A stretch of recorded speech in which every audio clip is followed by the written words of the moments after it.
Hi guys, welcome back to my channel. So in today's video, I'm going to be talking about why you feel like you're behind and how to reclaim your timeline. So I'm going to be talking about different mindset shifts and just small reminders that will help you get through the season. And this is something that I found that I was going through quite recently myself. So I hope that everything in this video is helpful, and let's get into the video. So the very first thing that you're doing wrong is you're measuring with someone else's ruler. You're comparing your timeline to someone else's highlight reel.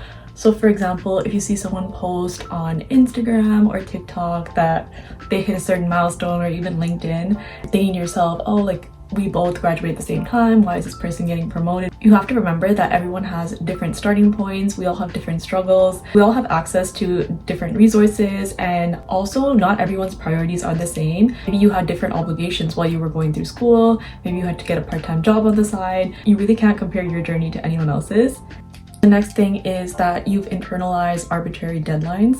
If you think, I should have been in a more senior role by now, I should be married, I should have it figured out. This is what everyone thinks, including myself. Why don't we feel more sure of ourselves by now? And these are often timelines that you never agreed to. This is just how you think your journey should be. And it's also society's pressures that get handed to us, and then comparison. You always hear people say that comparison is the thief of joy, and that is 100% true. Next time you say to yourself, I should have this all figured out, you should question that and ask yourself, who told you that? Anytime I talk to someone in their 40s, in their 50s, they always tell me, I'm still figuring it out. You're so young, you still have your whole life ahead of you. You have to stop putting all these imaginary deadlines. You have to stop putting yourself in so many different boxes, because you were never meant to follow a traditional timeline or a path that you think that you should have reached by now. Here is my favorite one. You are consuming more than you're reflecting. And you're endlessly scrolling on social media, you find yourself fixating on other people. And to be honest, during the pandemic, this is exactly what I was doing. I found myself with a screen time that I'm too embarrassed to even say on here. But I found that that's when I was just not happy with what I was doing, and I was constantly comparing myself to people that I didn't even know in real life. And I found that instead of consuming this, once I turned off my phone and I went to focus on my own skills and things I can develop, that's when I started progressing in my own education and my career. Your life really starts when you stop focusing on others and start focusing on yourself. So that way, when you see other people making moves and you find that you're just existing there, that's really not true. You're not failing by just existing. Sometimes you will have periods of stagnancy in your life, and a lot of people who have become very successful later on in life, they do say that they had a period where nothing was working out for them, or things just weren't going their way, and they always say that I'm so glad I had that time in my life, because it showed me how much I can truly handle, and it taught me to just problem solve. That's what a lot of people will tell you. Limit your mindless consumption. Another way that I did this is I made a new social media page, and around this time I had just gotten into my master's. So I started documenting the journey to getting my master's as a graduate thesis student at the University of Toronto. And through this I connected with so many people, and we would share our videos with each other, we would make vlogs, we would make study videos. You understand how social media really works once you start making your own videos and you get into this creator space. And by no means am I saying I have a huge following or anything, but the few people that I did connect with through the following that I was able to get, I learned so much from them. And you learn about how different people are struggling. Even during grad school, I found myself comparing myself to other people who were pushing out papers and getting all these conferences and doing all sorts of big things. But you really have to think to yourself, they probably got rejected from tens, maybe even hundreds before they finally got that opportunity. And you really don't know this unless you're one-on-one talking to that person. I found that to be the case most of the time. And even with myself, whenever people would comment and say that, oh, your research looks so interesting and this is so cool. It had been 6 months where I had worked towards something, and then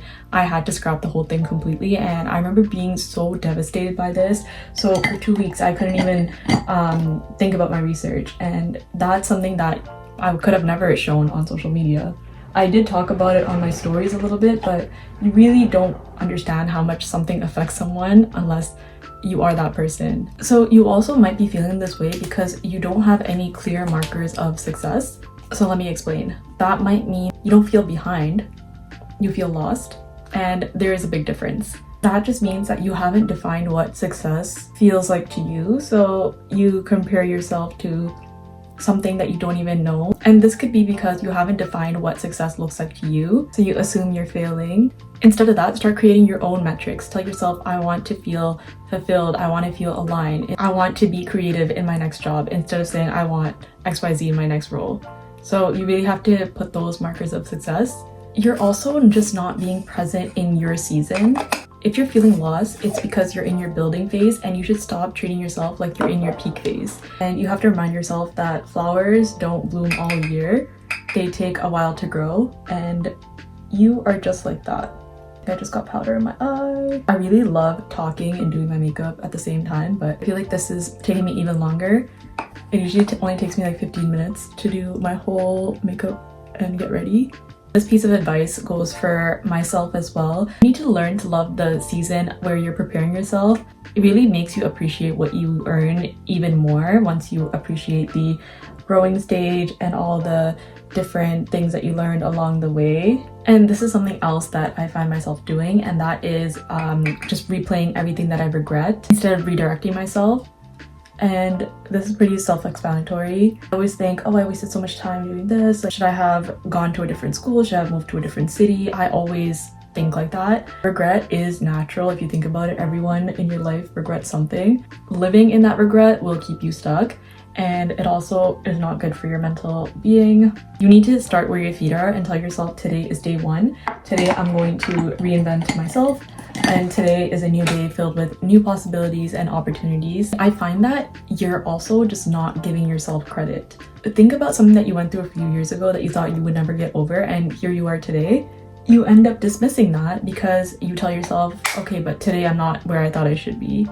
But you need to give yourself the credit that you deserve. Track your growth. Small wins are definitely milestones. So every single day, write down 3 things that you got done and just be proud of yourself. Maybe one of those things is just reaching out to someone or sending an email that you didn't want, that you were nervous about. Just write down 3 things that you do every single day, and it doesn't have to be landing a promotion or getting a new offer or getting into your dream program. It doesn't even need to be that. Small wins are wins. I hope that this advice resonates with someone who feels like they've been stuck somewhere for so long and they're not moving forward. I promise you, when you put in the work and you genuinely just want better for yourself, something will come out of it. Don't ever feel like anything you do isn't helping you. If anything, now you know what you don't want or what you don't need, and you just learn from it. You don't learn unless you're okay with failing sometimes, and I find that my best lessons come from the times where things just didn't go my way, and that helped build character that was very much needed. If you find that you're constantly comparing yourself to others, or you're just not happy where you are, it might be a good time to just sit back and look at why you're feeling this way. So just have a journaling session and find the source of where you're truly feeling unfulfilled. So it might be your school, your work, your relationship. It could be something like that, and that might be where the work needs to happen. And that's not to say that everything in your life needs to be fixed, and that's why you're feeling unfulfilled. Sometimes we just go through those seasons where we're just not feeling like our best selves, and that's totally okay. That's human. If there is something that you can fix or something that you need to get out of, then maybe this might be the push that you need to get yourself out of that. So the makeup is done. I hope that this video was helpful, and don't forget to like, comment, and subscribe, and I will see you in the next one. Bye.